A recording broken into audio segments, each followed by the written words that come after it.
সুপ্রিয় দর্শক মণ্ডলী, universal medical college and hospital limited আজকের সংবাদপত্রে আপনাদের স্বাগত জানাচ্ছি সবাইকে। দর্শক মণ্ডলী, আমাদের সঙ্গে রয়েছেন শরীফুজ্জামান শরীফ, রাজনৈতিক বিশ্লেষক। শরীফ ভাই, স্বাগত আপনাকে। আজকেও একই শিরোনাম, বাংলাদেশ প্রতিদিনের শিরোনাম হচ্ছে হাসিনার সঙ্গে রেহানা টিউলিপের কারাদণ্ড, খালেদা জিয়ার চিকিৎসায় বিদেশি টিম। মানবজমিন, জটিলতায় আছে আশার আলো, মেট্রো রেলের নিরাপত্তা নিয়ে প্রশ্ন। কালের কণ্ঠ, উদ্বেগ উৎকণ্ঠার প্রার্থনা, শেখ হাসিনার 5, রেহানার 7 ও টিউলিপের 2 বছর কারাদণ্ড। প্লট জালিয়াতি। আমার দেশ আওয়ামী প্রধান বিচারপতি ওবায়দুলের যত অপকর্ম, প্লট জালিয়াতিতে মুজিব নাতনি টিউলিপের 2 বছর সাজা। আমাদের সময় হাসিনা সহ 49 জনের বিচারের সুপারিশ, ঝুঁকিমুক্ত নন খালেদা জিয়া। কালবেলা 275 কোটি বেড়ে 682 কোটি, লোপাটে দায় নেই কারো। খালেদা জিয়ার অবস্থা স্থিতিশীল, অমতত্ব না ছাড়ানোর আহ্বান। দেশ রূপান্তর ভাঙছে বিদেশ নির্ভরতা, খালেদা জিয়া স্থিতিশীল, এলো চীনের চিকিৎসক। সময়ের আলো, অবস্থার আরও অবনতি, হাসিনার 5, রেহানার 7 ও টিউলিপের 2 বছর সাজা। খবরের কাগজ, খালেদা জিয়ার স্বাস্থ্যের আরও অবনতি, শেখ হাসিনা, রেহানা ও টিউলিপের কারাদণ্ড। সংগ্রাম, প্লট দুর্নীতির আরেক মামলায় হাসিনার 5 বছর কারাদণ্ড, দুর্নীতিমুক্ত সমাজ প্রতিষ্ঠার লড়াই চালিয়ে যেতে চাই। আলোকিত বাংলাদেশ, খালেদা জিয়ার অবস্থা খুব ক্রিটিক্যাল, টিউলিপের 2, রেহানার 7 ও হাসিনার 5 বছর কারাদণ্ড। দুটি খবর, একটা বেগম জিয়ার স্বাস্থ্যের খবরাখবর, আর একটা হলো হাসিনা, রেহানা এবং টিউলিপের প্লট জালিয়াতি নিয়ে মামলা। তো এই অবস্থার, এই পরিস্থিতিতে তাদের সাজা হয়েছে। তো আমরা শুরুতেই খালেদা জিয়ার অবস্থা নিশ্চয়ই আপনি জানেন, এই বর্তমান অবস্থাটা যেটা বলা হয়েছে। এর মধ্যে উল্লেখযোগ্য হলো যে দলের পক্ষ থেকে বলা হয়েছে যে অপতথ্য ছড়ানো হচ্ছে, সবাই স্পোক্স পারসন না, একজনকে দায়িত্ব দেওয়া হয়েছে, যিনি দায়িত্বে আছেন জাহিদ হোসেন। এজাইলাম। আপনাকে ধন্যবাদ, দর্শক শ্রোতাদেরকে ধন্যবাদ। প্রথমেই আমরা যেটা বলতে পারি যে আমরা বেগম খালেদা জিয়া সুস্থ হয়ে আবার পরিবারের কাছে এবং দেশের কাছে ফিরে আসুক, এটি আমাদের প্রথম প্রত্যাশা। তাকে সুস্থ করার জন্য তার পরিবার নানাভাবে চেষ্টা করছে, বিদেশে নিয়েও গেছেন এবং তিনি বাংলাদেশের গণতান্ত্রিক আন্দোলনে বেগম খালেদা জিয়া এবং তার ভূমিকা, এটা আমরা সবসময় স্মরণ করি।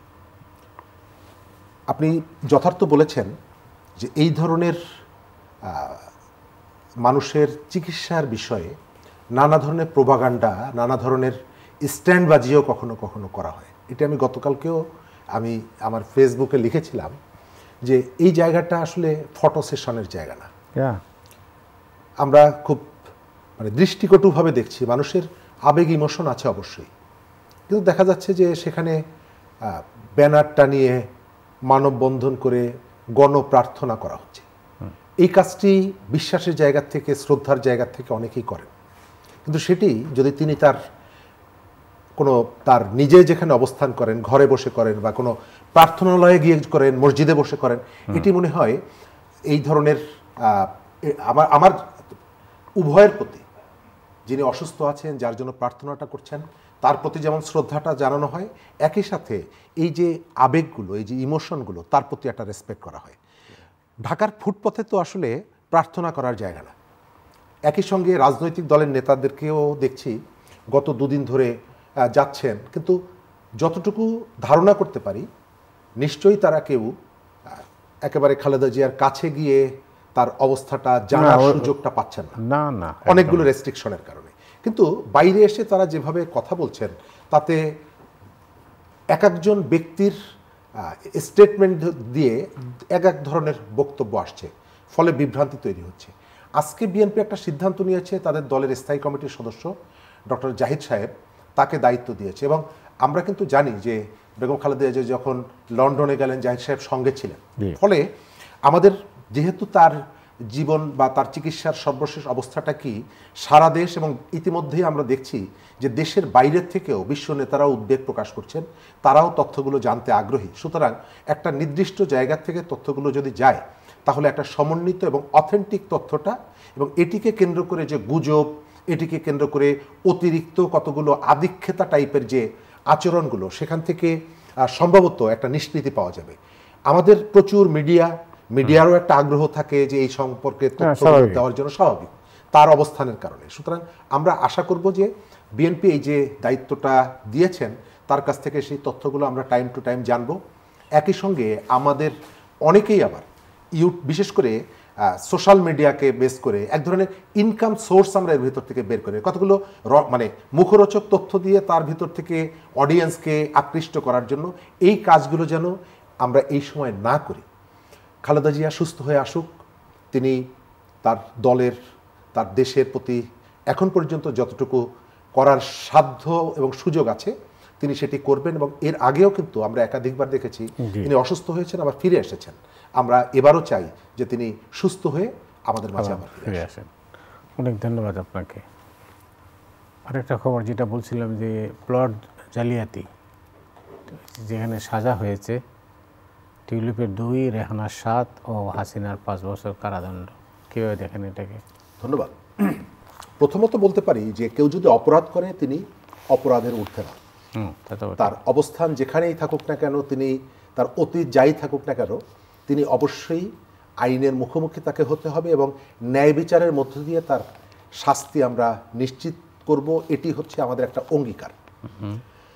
আমাদের খেয়াল করবেন যে এখন পর্যন্ত যতগুলো সরকার এসেছে এবং সরকার পরিবর্তন হওয়ার সঙ্গে সঙ্গে সরকার প্রধানদের নামে যতগুলো মামলা হয় তার একটা কমন মামলা হচ্ছে এই যে রাজুকের প্লট দুর্নীতি। এটি এর আগে তার আগে একটা বেসিক জায়গা আমি আলোচনাগুলো করতে গিয়ে আমরা মামলা নিয়ে প্রশ্নটা করি। আমি এর বাইরে আর একটা প্রশ্ন তুলতে চাই, মামলার বিষয়টা আমি বলবো। সেটি হচ্ছে যে এই প্লটটা আসলে কিভাবে বণ্টিত হয়। ঢাকার আশপাশে আপনি গরিব মানুষের জমি, কারো 4 কাঠা জমি পূর্বপুরুষ থেকে ভোগ করে আসছেন, 10 কাঠা জমি, সেই জমিগুলোকে আপনি অধিগ্রহণ করছেন, তারপরে রাষ্ট্রের অর্থ দিয়ে সেটিকে আপনি ডেভেলপ করছেন। ডেভেলপ করে আপনার দল, আপনার আত্মীয়, মানে যারা দায়িত্বে থাকে তাদের ভিতরে যে বন্টন করা, এবং এই যে এটিকে আমি মনে করি একেবারে শতভাগ একটা অন্যায়। আপনার ক্ষমতা আছে বলে আপনি দুর্বল মানুষকে তার বাড়ি থেকে উচ্ছেদ করছেন। সরকার বছরখানেক আগে এই অর্থটা বাড়িয়েছে, জমির 2 গুণ 3 গুণ বাড়িয়েছে। কিন্তু খেয়াল করে দেখবেন যে ভদ্রলোকের 10 কাঠা জমি আছে বা 5 কাঠা জমি আছে, এই প্রক্রিয়ার ভিতর থেকে জমিটা সরকার নিয়ে গেল, তাকে যে টাকাই দিক না কেন তিনি তো তার জমিটা আর ফেরত পাচ্ছেন না, বা ওই পরিমাণ জমি অন্য কোথাও তার আসলে কেনার সুযোগটাও হচ্ছে না। যে শর্তগুলো বলা হয় যে এই জমিগুলো গ্রহণ করার পর তাদেরকে প্রায়োরিটি দিয়ে আবার পুনর্বাসনের টাকা পেতেও তো হাঙ্গামা। সুতরাং আমি মনে করি প্রথমত যে এই কাজটা রাজধানী উন্নয়ন কর্তৃপক্ষের এটিকে পরিত্যক্ত করা উচিত। কারণ নিঃস্বকরণ প্রক্রিয়াটা এই ধরনের শুরু হয়। অনেক পরিবার পূর্বপুরুষের কারণে একটু জমিতে মাথা গুঁজে থাকতেন, অনেককেই পাওয়া যাবে যে ঘুরে বেড়াচ্ছেন। আমাদের এই যে ভাসানটেকে বলা হয়েছিল বস্তিবাসীদেরকে জন্য ফ্ল্যাট, কিন্তু পরে দেখা গেল যে যাদের জন্য করা হয়েছিল এবং যাদের কাছ থেকে জমি নেওয়া হয়েছিল তাদেরকে এই প্লটগুলো দেওয়া হয়নি, প্রভাবশালীরা নিয়ে গেছে। এটি হচ্ছে একটা দিক। মানে ফিলোসফিক্যাল জায়গা থেকে আমি মনে করি এই যে রাজুকের নামে বা সরকারের কোনো প্রতিষ্ঠান দিয়ে বিভিন্ন জায়গায় জমি অধিগ্রহণ করে সেটিকে উন্নত করে প্রভাবশালীদের কাছে বিতরণ করা, এটিকে বন্ধ হওয়া দরকার।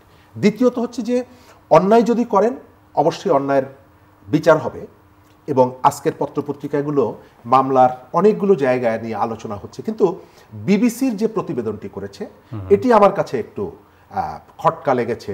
সেখানে তারা একটা জায়গায় উল্লেখ করেছে যে শেখ রেহানা, শেখ হাসিনা তাদের নামে প্লট বরাদ্দ হয়েছে, কিন্তু টিউলিপের নামে কোনো প্লট নেই। তাহলে টিউলিপ কেন এটার আসামি হলেন? তিনি আসামি হলেন, তিনি তার মাকে প্লট দেওয়ার ক্ষেত্রে তার খালার উপরে একটা প্রভাব বিস্তার করেছিলেন। তো এটি দেখার পর আমার একটু হাসি এসেছে এই কারণে, আমরা শেখ হাসিনা এবং শেখ রেহানাকে তাদের যে আন্তঃসম্পর্কটা কিন্তু নতুন করে বলার অপেক্ষা রাখেন, একই সঙ্গে থাকতেন। তো রেহানা শেখ হাসিনার কাছ থেকে একটা প্লট নিবেন, এটা টিউলিপের দুতিয়ালি করে চাপ প্রয়োগ করে দিতে হবে, এই বিষয়টি আমার কাছে বেশ হাস্যকর মনে হয়েছে। দ্বিতীয় জায়গাটা হচ্ছে যে তিনি যে চাপ প্রয়োগ করেছেন এই বিষয়ের তথ্য প্রমাণ তো থাকতে হবে। তো সরকার পক্ষ থেকে যেটুকু দেখলাম এটা বিবিসির প্রতিবেদনটার জি, কথা জি। বলছি, যে তিনি কিভাবে চাপ প্রয়োগ করেছেন, যে তিনি হোয়াটসঅ্যাপে মেসেজ দিয়েছেন এবং ফোন করেছেন। কাকে ফোন করেছেন? ওই শেখ হাসিনার কোনো একজন কর্মচারীকে ফোন করেছেন। তো টিউলিপ সিদ্দিকী শেখ রেহানার মেয়ে প্লট, তার মায়ের নামে প্লট বরাদ্দ দেওয়ার জন্য শেখ হাসিনার কোনো কর্মচারীকে হোয়াটসঅ্যাপে মেসেজ দিচ্ছেন, মোবাইলে মেসেজ দিচ্ছেন, Yeah. এটিকে এক ধরনের হাস্যকর, কিন্তু গ্রাউন্ডটার সাথে আসলে মেলে না। আর সর্বশেষ হচ্ছে যে এই প্রমাণ হিসাবে এই জিনিসগুলো কিন্তু উপস্থাপন করা হয়নি।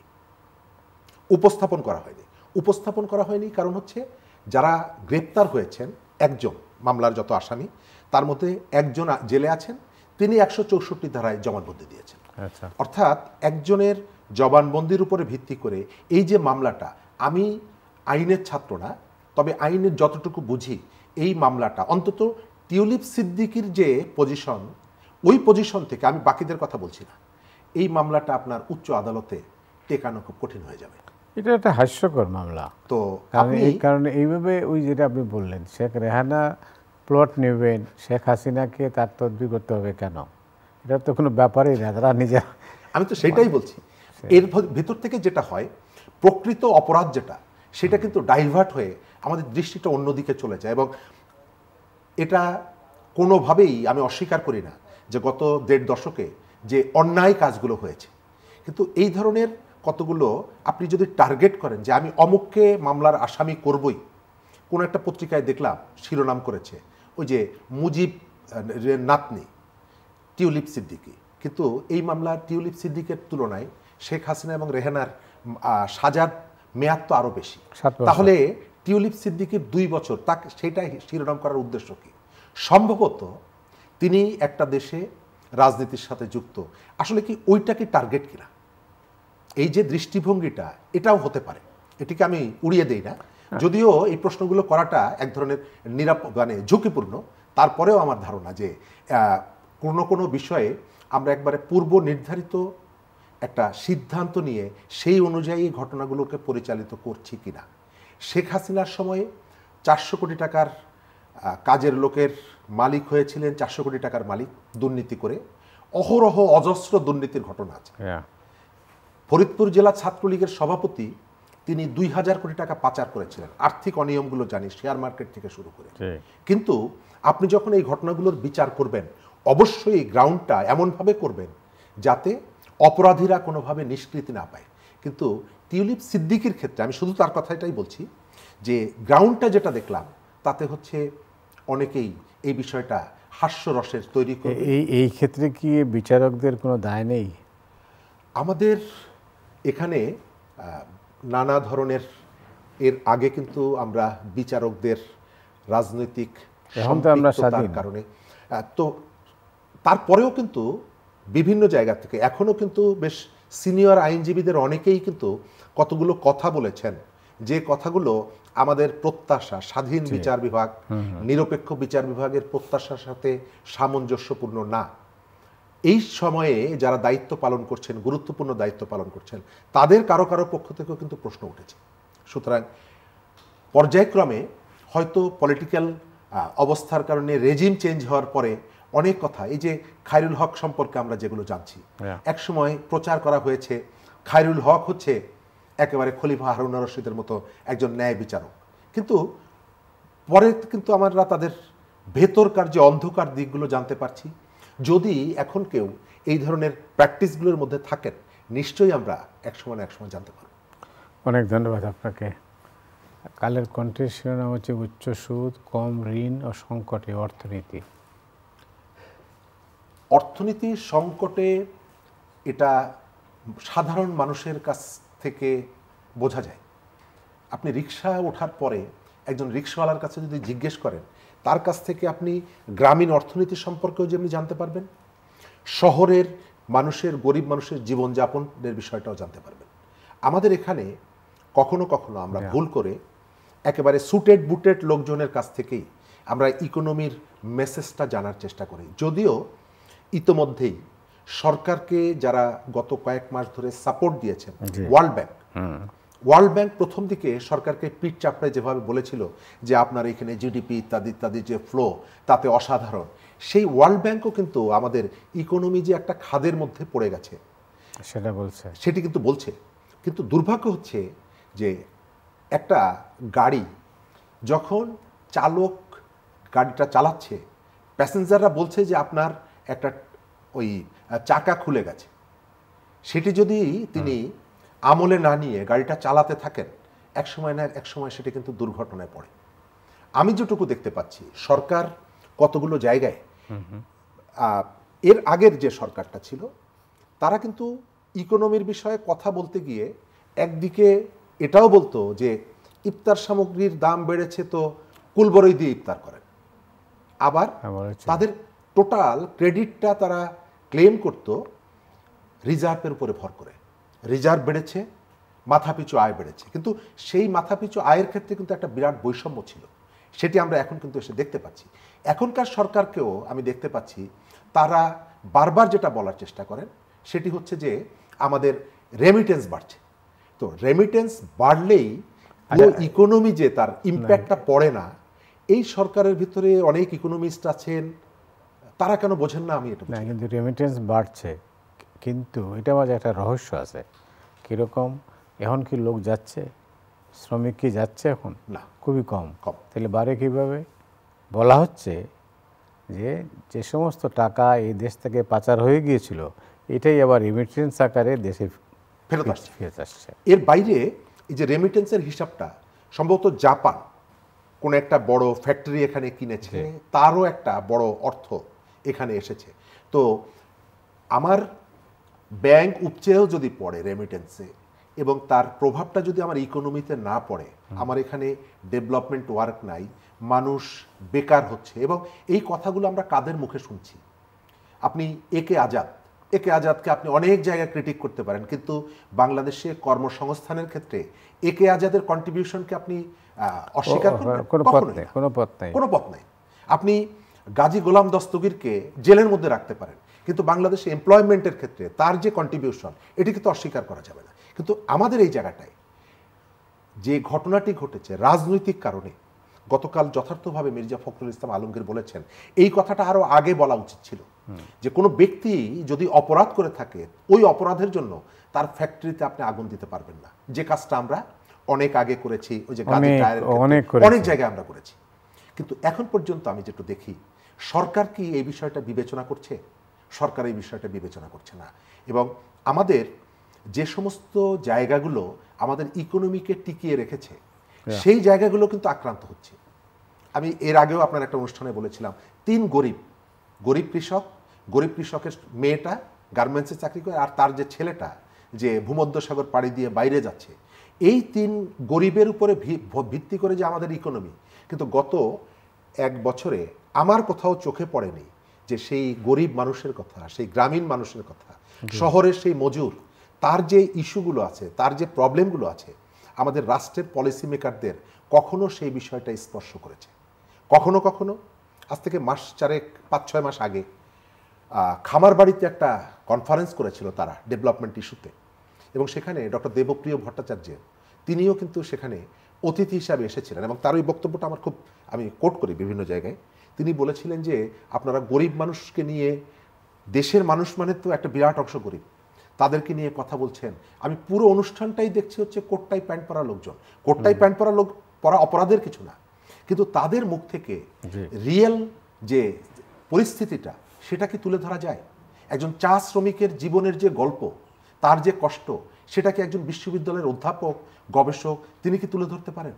পারেন না।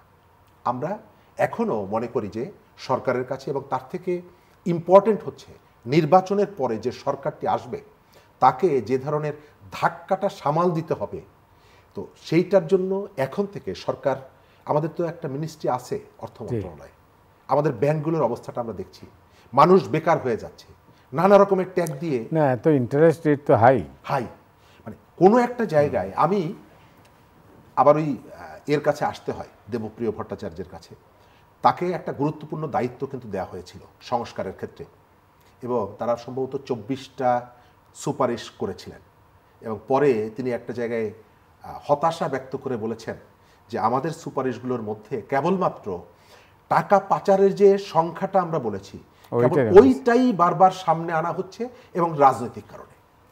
আপনি দেখেন পাচার করা টাকা, এটা অস্বীকার করা যাবে না যে বিপুল টাকা পাচার হয়েছে। পাচার কি এখনো হচ্ছে না? নিশ্চিত হয়ে বলতে পারছি না। ব্যাংকের যে খেলাপি ঋণ, এটি তো বেড়ে যাচ্ছে। তাহলে আমরা এই খেলাপি ঋণের জন্য আগের যে রেজিমকে অভিযুক্ত করেছি, এখন সেটি তো বাড়ার কথা না। আর সর্বশেষ হলো সরকারের যে ক্রেডিটের জায়গাটা, আমরা তো আশা করেছিলাম যে টাকাগুলো পাচার হয়েছে এটি নিয়ে কেবল রাজনীতি করা হবে না, এই টাকা ফেরত আনার জন্য গত 1 বছরে 1 টাকাও ফেরত এসেছে। সরকার এখন পর্যন্ত কিন্তু সেই দাবিটা করতে পারেনি। তার অর্থ হলো আমরা এটি নিয়ে প্রচুর কথা বলেছি, আমরা দৌড়ঝাঁপ করেছি, বাইরে গেছি, এবং যারা বাইরে গেছি তাদেরও কারো কারো বিরুদ্ধে টুকটাক অভিযোগ কিন্তু আছে। ধন্যবাদ আপনাকে। মেট্রো রেলের নিরাপত্তা নিয়ে বড় ধরনের মানে কি দেখা যাচ্ছে, ঘাটতি আছে নিরাপত্তা। কারণ আমি লক্ষ্য করেছেন যে ছাদের উপরে মানে কিভাবে মানুষ উঠতে পারে, এটা তো অকল্পনীয় ব্যাপার। প্রথমত মেট্রো রেলটা আমি রেগুলার ব্যবহার করি এবং এখন ঢাকা শহরের স্বস্তিদায়ক যাতায়াতের জন্য অসাধারণ একটা মানে এর কাছ থেকে পাবলিক সাপোর্টটা পাচ্ছে। সুতরাং মানুষের খুবই আকর্ষণ। মিডিয়া কিন্তু মেট্রো রেল নিয়ে যত রিপোর্ট করছে এখন, অন্য কোনো যোগাযোগের অন্য কোনো মাধ্যম নিয়ে এতটা রিপোর্ট করে না। কারণ কি? কারণ হচ্ছে জনপ্রিয়তা। আমাদের সমস্যাটা হচ্ছে আমরা একটা ভালো কাজ করি, কিন্তু সেটিকে রক্ষণাবেক্ষণ করার জন্য যে ধরনের উদ্যোগ থাকা দরকার সেটি নেই না। মেট্রো রেলের ক্ষেত্রে আমি শতভাগ মনে করি এটি হচ্ছে অব্যবস্থাপনার কারণে হচ্ছে। মেট্রো রেলটা ভালোভাবে যাতে চলে, সার্ভিসটা প্রপারলি দিতে পারে, তার জন্য কিন্তু আয়োজনটা কোনো জায়গায় ঘাটতি নেই। তার স্পেশাল সিকিউরিটি টিম ইত্যাদি ইত্যাদি সব কিছুই আছে। সেখানে প্রবেশ করার জন্য একেবারে স্বেচ্ছাসেবক থেকে শুরু করে সমস্ত আয়োজন থাকার পরেও কিভাবে দুটো শিশু সবার চোখের সামনে দিয়ে এভাবে উঠে যায়, এবং পুরো ব্যবস্থাটা যেহেতু বিদ্যুতায়িত, সুতরাং সেখানে যদি কোনো একটা দুর্ঘটনা ঘটতো, এর আগে যে একটা দুর্ঘটনা ঘটেছে, আমি এখন পর্যন্ত মনে করি মেট্রো রেলের যে দুর্ঘটনাগুলো ঘটছে এগুলো আমাদের গাফিলতের ফসল, এবং সম্ভবত যাদেরকে দায়িত্ব দেওয়া হয়েছে তারা তাদের অর্পিত দায়িত্ব প্রপারলি এটি পালন করছেন না। যদি পালন করতেন তাহলে এই ধরনের পরিস্থিতি হতো না। আপনার সাজেশন কি? আমার সাজেশনটা হচ্ছে আমাদের যে এটি তো যোগাযোগ মন্ত্রণালয়ের অধীনে, প্রথমত আমাদের যোগাযোগের যিনি দায়িত্বে আছেন তাকে আরেকটু অ্যাক্টিভ হতে হবে। আমাদের এই যে দর্শক যারা, তাদের অনেককেই যদি জিজ্ঞেস করি, হাতে তো অনেকগুলো মন্ত্রণালয়। হ্যাঁ, এই কাজটা আপনি শুরুতেই ভুলটা করেছেন যে কার কতটুকু বহন করার সক্ষমতা আছে সেটি আপনি বিবেচনা করেননি, এবং এর ফলে মেট্রো রেলে যে অনবরত যে ঘটনাগুলো ঘটে যাচ্ছে, দুর্ঘটনা ঘটে যাচ্ছে, সম্ভবত যে অ্যারেঞ্জমেন্টটা আছে, নিরাপত্তার জন্য যে ধরনের প্রস্তুতিগুলো আছে এনাফ, কিন্তু তারা যে প্রপারলি কাজ করছেন না, তারা দায়িত্ব পালন করছেন না, তার জন্য কোনো জবাবদিহিতার কোনো ব্যবস্থা নেই। আমাদের অবস্থার পরিবর্তন হয়, সরকার পরিবর্তন হয়, কিন্তু অবস্থার পরিবর্তন হয় না। আজকে অনলাইন মিডিয়াগুলোতে দেখলাম স্বাস্থ্য মন্ত্রণালয়ের একটা প্রকল্পে একটা কম্পিউটার কেনা হয়েছে 6,90,000 টাকা দিয়ে। এটা কি গোল্ডেন নাকি? তো ওই যে পর্দা, আচ্ছা, কাপ্রিস ইত্যাদি ইত্যাদি আমরা যেগুলো জানি, তো আমরা অর্থ বরাদ্দের ক্ষেত্রে আমাদের কোনো কার্পণ্য নেই। একটা প্রকল্প নেওয়ার পর আপনি প্রথম দেখবেন সবার আগে আর কিছু হোক বা না হোক একটা গাড়ি কেনা হয়, সবার আগে হচ্ছে গাড়ি কেনা এবং তারপরে বিদেশে যাওয়া। কিন্তু ফিরে আসার পরে সেখান থেকে যে অভিজ্ঞতাগুলো, সেই অভিজ্ঞতাগুলো আমরা কাজে লাগাই না। আমরা মেট্রো রেলের এই যে অব্যবস্থাপনা, আমি মনে করি যে সরকারের সর্বোচ্চ প্রায়োরিটি দিয়ে এগুলোকে দেখা উচিত। জনগণের পয়সায় যে প্রকল্পটি গড়ে উঠেছে সেটি কোনো ব্যক্তির অযোগ্যতা, অবহেলার কারণে ক্রমশই একটা বিপজ্জনক জায়গায় চলে যাবে। এটি আমরা আপনি দেখবেন একটা তদন্ত কমিটি হবে। এখানে তদন্ত কমিটি হয় মূলত ওই যে একটা গান আছে, গঠিত হয়েছে উচ্চ পর্যায়ের তদন্ত কমিটি। এখানে তদন্ত কমিটি হয় মূলত ঘটনাকে ধামাচাপা দেওয়ার জন্য। এখন তো সময় এসেছে তদন্ত কমিটিগুলোর তদন্ত কর, রাইট। এ পর্যন্ত আর কোনো বিকল্প নেই। আপনাকে অনেক ধন্যবাদ। দর্শক মণ্ডলী, আজ রাতের মতো এখানে বিদায় চাইছি। আগামীকাল আবার দেখা হবে। শুভরাত্রি।